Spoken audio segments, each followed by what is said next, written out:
Fin des recherches à la garde. Un deuxième corps a été retrouvé en début de matinée. Il s'agit bien de celui du jeune étudiant porté disparu depuis hier. Il avait tenté de porter secours à une de ses camarades prise dans une canalisation. Le corps de la jeune fille a été retrouvé hier soir vers 19 h. C'est dans ce petit cours d'eau long de 800 mètres que les corps ont été localisés. Hier soir, en sortant de la bibliothèque, la jeune étudiante a été surprise par la crue. Le parking de l'établissement ressemble à une immense flaque de 40 cm de profondeur.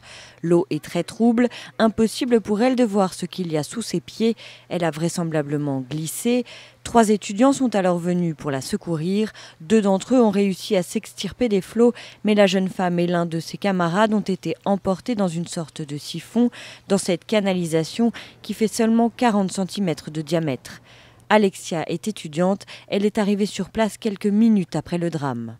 On ne voyait pas le fond et juste derrière nous, on n'aurait pas cru qu'il y avait un bras du canal qui passait, donc on aurait cru juste à une grande flaque d'eau. Moi j'ai toujours pensé que justement c'était pas assez sécurisé, notamment un bassin qui est de l'autre côté de la fac qui lui était carrément invisible, donc on aurait pu tomber tout à fait, surtout qu'on n'a pas pied là-bas. Après le choc, c'est la question de la sécurité du campus universitaire qui est clairement posée.